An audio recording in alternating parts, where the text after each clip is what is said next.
All right, welcome. This is going to be my review on the Rolex Oyster Precision 6426, and this model is actually my dad's. As far as I know, he's always had this watch, and it's pretty much the watch he's always worn for the longest time. And then I think at some point he stopped wearing it. I think you know when business was off of smartphones more, cell phones in general. He may have just used that as timekeeping, and I don't know if he still used this, but this sat around for a while, and eventually, well, he passed away, but I guess eventually this is basically what I inherited. And yeah, we're just going to talk a little something about this. It's a very classic oyster case, obviously. I believe it still would be at least 100 meters water resistance, but right now, maybe not so much, although I did have it recently serviced.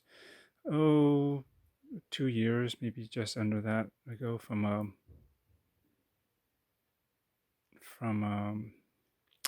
Doe Watches. Um, that's the same one that Federico from YouTube, Federico Talks Watches. That's where I was sent this to get serviced. And just quickly this state that everything's been working fine for as long as time, but I don't think it's ever been serviced in his life. And as far as I know, checking the serial number, this production model should have been dated for 1974, which happens to be a birth year for me. So kind of a couple of things going on here. And I guess you can consider it sort of an heirloom watch, a Rolex, and it was from my dad, and it happens to be a birth year watch.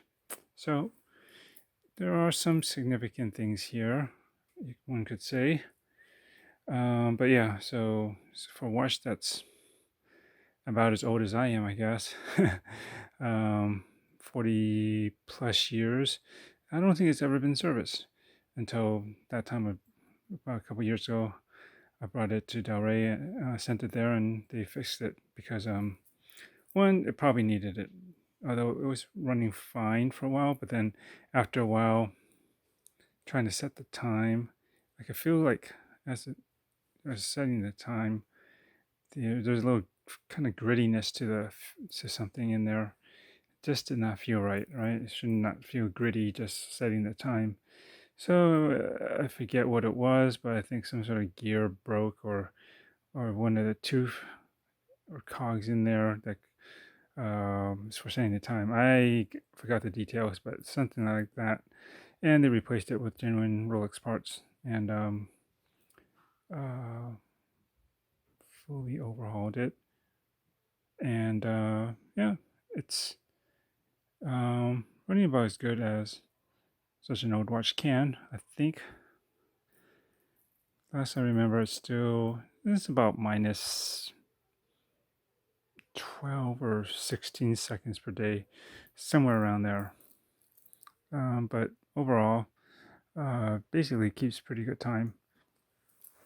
Um, let me go. Sorry about the focus. Let me go over the specs real quickly. If you don't know, this is a 34 millimeter case. However, I mean, everywhere I've read, they say it's a 34 millimeters, but when I measure it with my calipers from like across this way, or 10 to 4, I'm getting actually 35, maybe even 36. It's kind of weird. But it's supposed to be 34 millimeters. The lug width is 19. Some people don't like that, but it's actually a very common lug width. I think for vintage watches. So, and then some modern watches have that now. Like say, if you know, like the revived Yamaha Supermans and a couple other Yamahas, they tend to use 19 millimeters as well. So I'd say this is somewhat the next common size of the uncommon sizes, or actually it is the most common uncommon size nowadays, and it's not that far off from 20 millimeters. So I would say you should be able to squeeze 20 millimeters in there. Straps, that is, for the most part. And if you're having trouble, maybe use curved spring bars. Anyways, the thickness, including the crystal, the acrylic crystal, is 10 millimeters.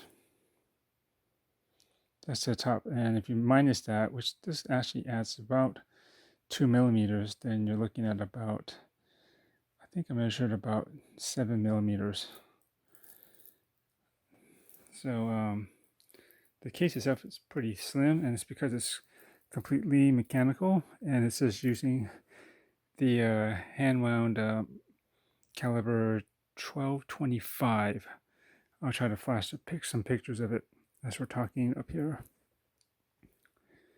And yeah, it's like most Rolexes, all they should be very robust, long-lasting, if not accurate.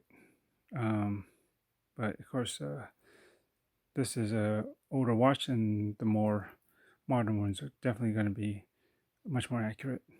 But not bad for its time, and even for today, all things considered.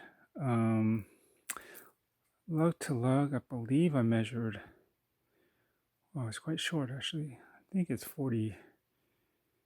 I want to say it's 42, if I'm not mistaken. So yeah, I mean, some people might be put off by such a small size, but you know, this is classic size. And on top of that, because it's, well, let me get into something else. Is this a good classic size, clean? You know, I think this is the more stripped down, no nonsense, bare essence Rolex that you can get, right? The layout, the case. All you need is time only. That's all you need. But of course, the date would be nice, but I don't mind the symmetry and the cleanliness without having a date. So let's get a slightly closer look. And this was well worn. You can see wear marks, as it should be, because you wore it pretty much every day as far as I can remember. But I did try to clean it up a little. I didn't do any heavy polishing or anything like that. I wanted to keep the case and the scratches even as original as possible, right? That's part of the a vintage watch, you know. It's going to have, for the most part, unless it's never been touched, it should have some signs of use and I guess some story behind it, whatever these scratches and marks could possibly tell. But overall, you gotta admit, it's not in bad condition.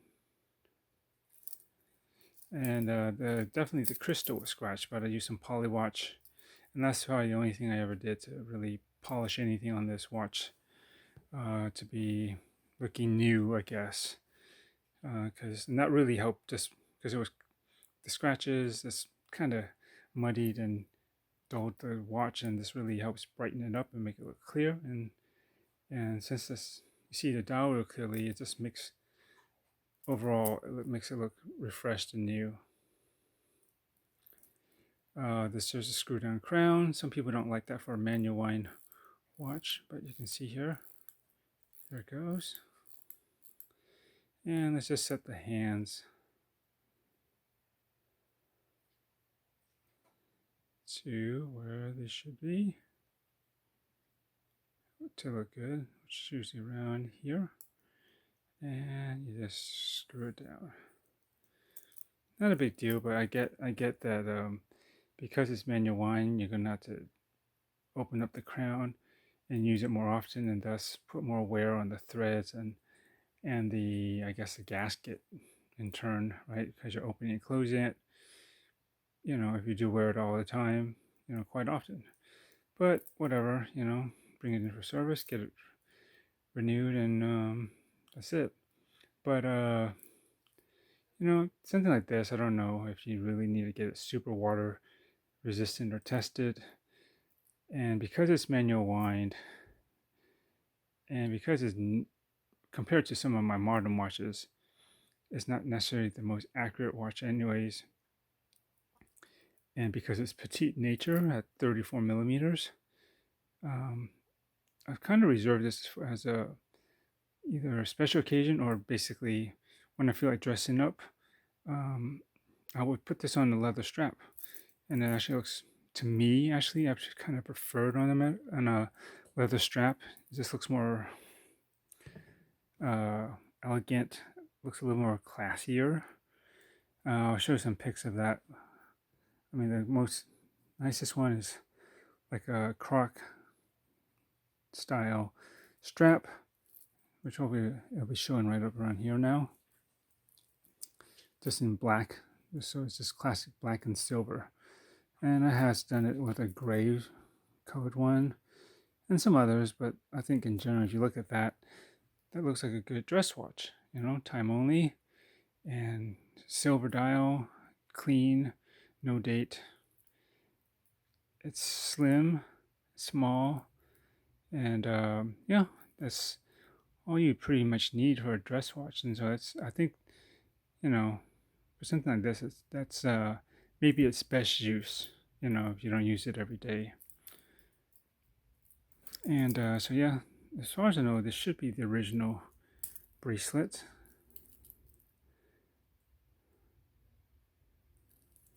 It's pretty good condition. It's not actually all that marred up considering. Yes.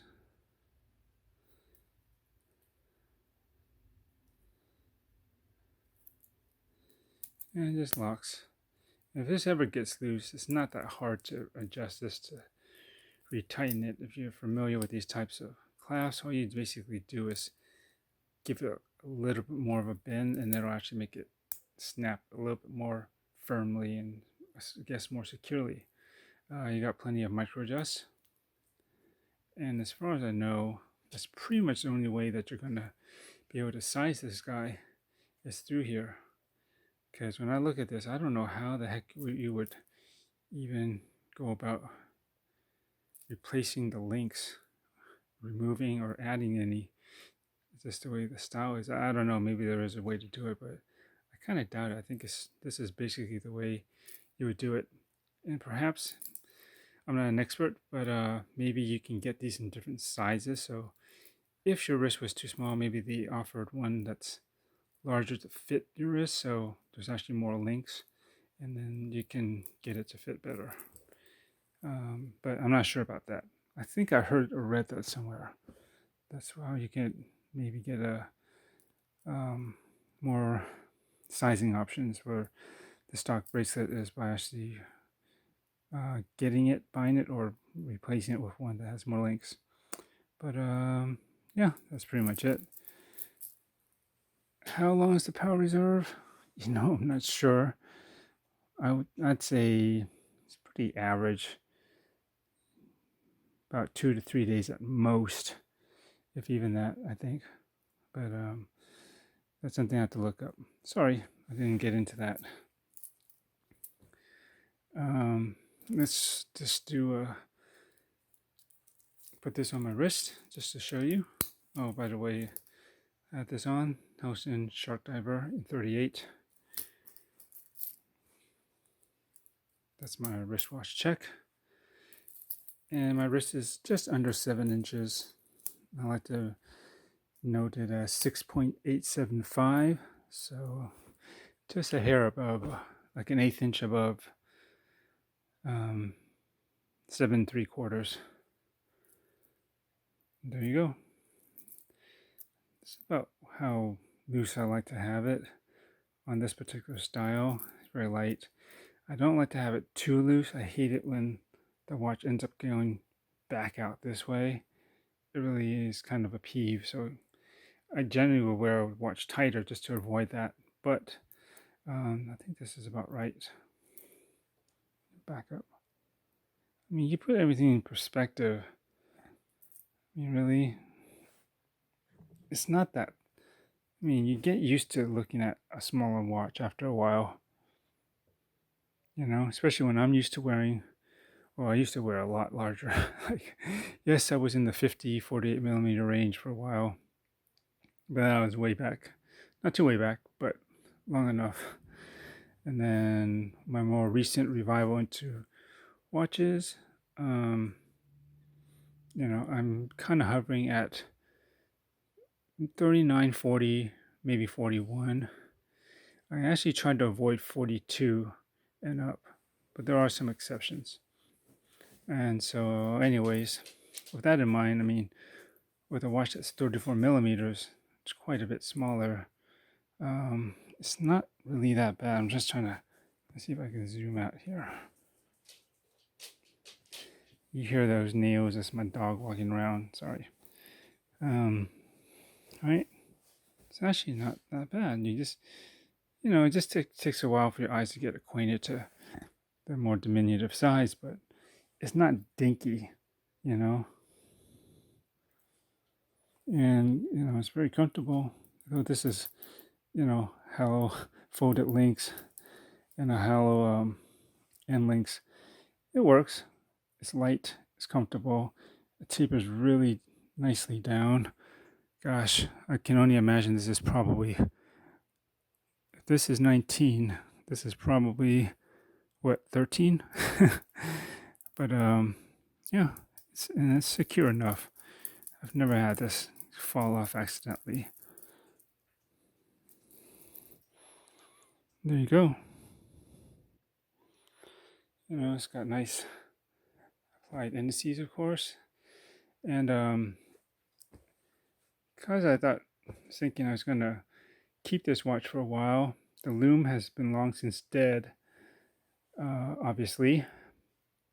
But yeah, at most, the original loom would only last about, like, say, a couple of seconds, definitely way under a minute.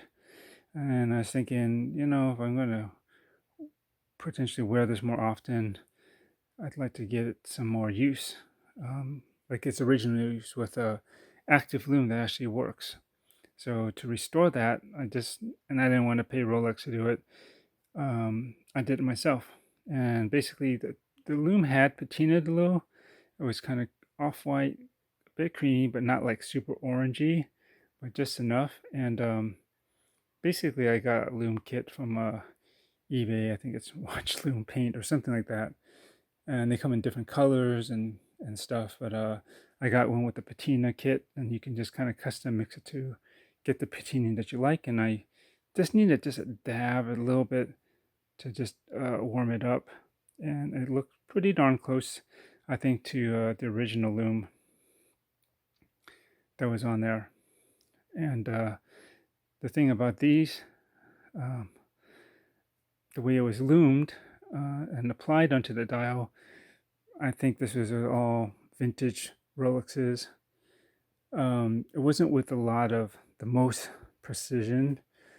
If you look at the end of the indices, the what the loom is. If I can try to get some more focus here. Sorry, kind of see it. They were never, as you look around, all of them, they weren't always evenly sized or shaped. So with that in mind, it gave me some liberty to just kind of course, be careful, but just apply it myself. And if it was just a little bit off or whatever, it wouldn't be that big a deal because, honestly, the original loom was kind of like that anyways. And Re-Looming the Hands was pretty easy.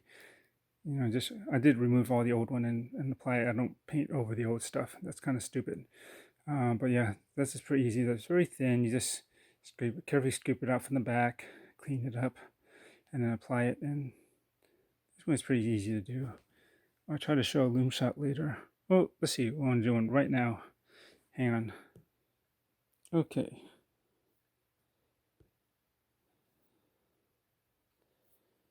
So I'm going to show it to you like this. I can't. Just give you an idea. And you can tell it's holding pretty well. And trust me, when I did this with the original loom, it would fade out super fast. So, there wasn't a lot of loom on there to begin with, but now, even with the little bits on the ends of the markers and the the skinny hands, there's just enough to show up pretty well at night, and it lasts reasonably well. With well-adjusted eyes, good charge just before going to bed, you'd actually be able to read this pretty decently. So yeah, good thing I didn't go blue. Didn't want it to overdo, making it look like new or unoriginal loom, so I kept it green. And yeah, you can tell. Let's give it one more charge here, just to,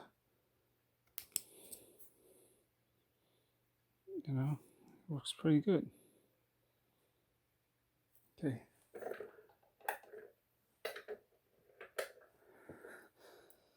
So, I don't know what else to say here. I just been meaning to just do a review on this for the longest time because I've had it, and something different than I guess what I usually do, which is a lot of micro bands, a couple of more affordable Swiss or Japanese watches as well that aren't necessarily micro brands. But just figure I share this piece that was in from my dad and to me now, and I've enjoyed it here and there. But because it's manual wine, it's vintage, and it's actually smaller than I typically wear, and to be honest, it's not exactly my style these days. I just don't wear it that often, but I keep it around for now. And we'll see how this goes.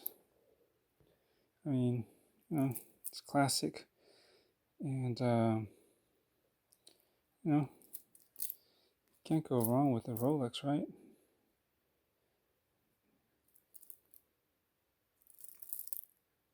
Just trying to give you some different views here.